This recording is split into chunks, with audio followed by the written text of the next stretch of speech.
राधा रानी के पास एक तोता था, उनके पास उड़ के उनके यहां आ गया तो उनके पास रहने लगा। राधा रानी अपने हाथों से उस तोते को अनार के दाने खवाया करती थी। कभी वो तोता यहां बैठ जाए श्री किशोरी जी के, श्री राधा रानी के, तो राधा रानी ऐसे खवाएं और बार बार तोते से श्री राधा रानी कहें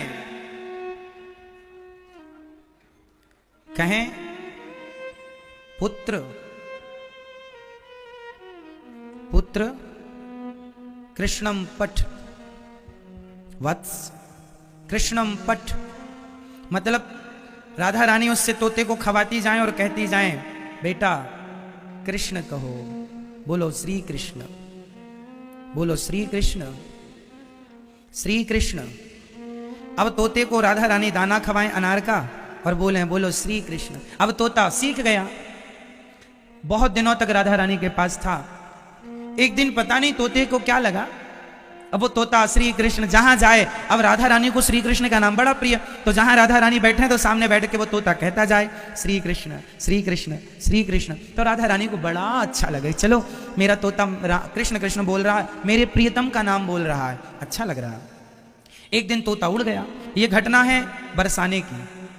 तोता उड़ा और उड़ कर, अब तोता है ना, पक्षी है, पक्षियों को कितना भी तुम लाड़ प्यार करो पर वो स्वभाव बस मौका मिलते ही भाग जाते हैं।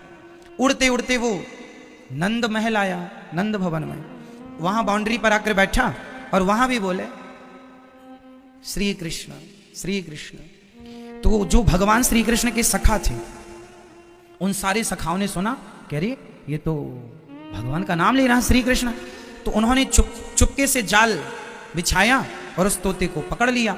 अब जब तोता पकड़ा गया तो यहां भगवान श्री कृष्ण के सखाओं ने तोता पकड़ लिया, नंद बाबा के पास तोते को ले गए, वो श्री कृष्ण जप रहा था। अब वहां राधा रानी ने अपनी सखियों से कहा, हमारा शुक कहां गया? बोले यहीं तो था। अरे लगता उड़ गया। राधा रानी ने आदेश दिया, जाओ ढूंढो। बृषभानु जी ने आदेश दिया, जाओ पूरी सेना को तैयार करो, उस पक्षी को ढूंढ के लाओ। राधा रानी बोली, जब तक वो आएगा नहीं मैं अन्न जल ग्रहण नहीं करूंगी। अब लो भैया, अब सब ढूंढने निकल गए और वो था गोकुल में। अब ढूंढते ढूंढते जैसे लोग गोकुल पहुंचे तो वहां हल्ला था कि आज किसी तोते को पकड़ा जो कृष्ण कृष्ण जप रहा है। सेना गई बृषभानु जी की, अरे ये तो वही तोता है। सूचना दी गई, ब्रजवासियों ने कहा भगवान के सखाओं ने ये हमारा तोता है, इसे हमने पकड़ा। और तोता थोड़ी तुम्हारा हमारा हो, जैसे मिल गया उसका वजह यहाँ बैठा जा, हमने पकड़ा है इसे जाल में, इसलिए हमारा। अब ये कहें ये हमारा है और राधा रानी कहें हमारा। अब राधा रानी आई, बृषभानु जी आए, नंद बाबा आए, तोते को बिठाया, क्या करें भाई, वो कह रहे हैं हम नहीं देंगे, वो कह रहे हैं हमारा। तभी किसी सखी ने, राधा रानी की सखी ने कहा, तोते से पूछ लो कि तू किसका है। तो तोते से पूछा, क्यों भाई तुम किसके हो? तो तोते ने कहा कि मैं तो श्री राधा रानी का हूं, उन्होंने मुझे श्री कृष्ण कहना सिखाया है।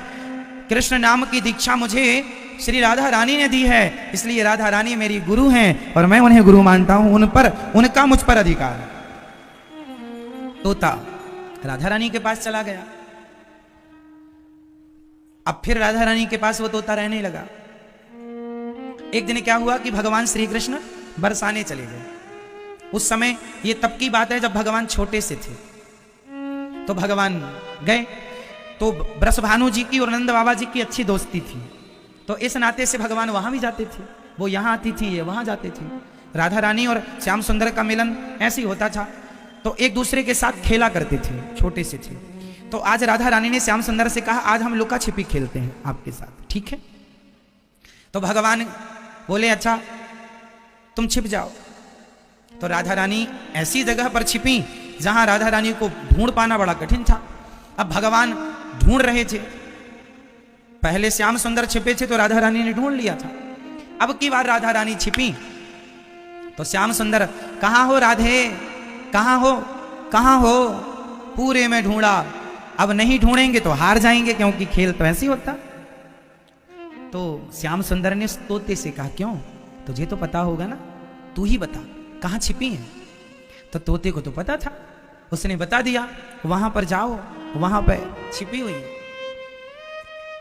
अब राधा रानी ने सुन लिया कि तोते ने बताया। श्याम सुंदर गए और पकड़ लिया राधा रानी को। और जब पकड़ लिया खेल खेल में, लुका छिपी के खेल में, तो राधा रानी मां को गुस्सा आ गई। क्यों? बोले आपने खेल में बेईमानी की है। क्यों? आपको पता नहीं था हम कहां हैं? ये तोते ने बताया, शुक ने बताया। क्यों शुक, तुमने क्यों बताया? हम दोनों के बीच में जो खेल हो रहा था उसमें तुम्हें बोलने की क्या जरूरत थी? तुमने पक्ष लिया है। जाओ, अब तुम यहां से चले जाओ। अब तुम यहां मत रहना, तुम खेल में व्यवधान पैदा कर रहे हो। राधा रानी ने कहा तुम यहां से चले जाओ। अब तोता तो रोने लगा, चरणों में गिरा भगवान श्री कृष्ण के, और भगवान के चरणों में पड़ के तोता बोला, हे प्रभु मैंने तो अच्छा किया आपके साथ, मेरे साथ बुरा हो गया। राधा रानी ने कह दिया कि तुम मेरे पास से चले जाओ, अब यहां मत रहना। हे प्रभु मैं कहां जाऊं? मैंने तो आपके साथ अच्छा किया पर मेरे साथ बुरा हो गया, मैं पतन हो गया मेरा, अब मैं राधा रानी के बिना कैसे रहूंगा? तब भगवान श्री कृष्ण ने कहा, शुक राधा जी तुम्हारी गुरु है ना? हाँ। तो सुनो, अभी हम लोग लीला कर रहे हैं। जब हम लीला करके इस धरती को छोड़कर, धराधाम को छोड़कर जब कण कण में समा जाएंगे और अपने धाम गौलोक धाम चले जाएंगे, तब हमारे बिना ये पृथ्वी के लोग व्याकुल हो जाएंगे। तब तुम हमारी कथा सुना सुना कर सारे लोगों को, जैसे डूबते को तिनके का सहारा मिल जाए तो उस तिनके के बल पर पार हो जाते हैं, ऐसे डूबते को तिनके का सहारा तुम कथा सुना सुना करके लोगों को आश्रय देना और सबको भवसागर से पार लगाना। और जब तुम कथा सुनाकर सबको हमसे जोड़ोगे, तब राधा रानी फिर तुम पर कृपा करके तुम्हें स्वीकार कर लेंगी।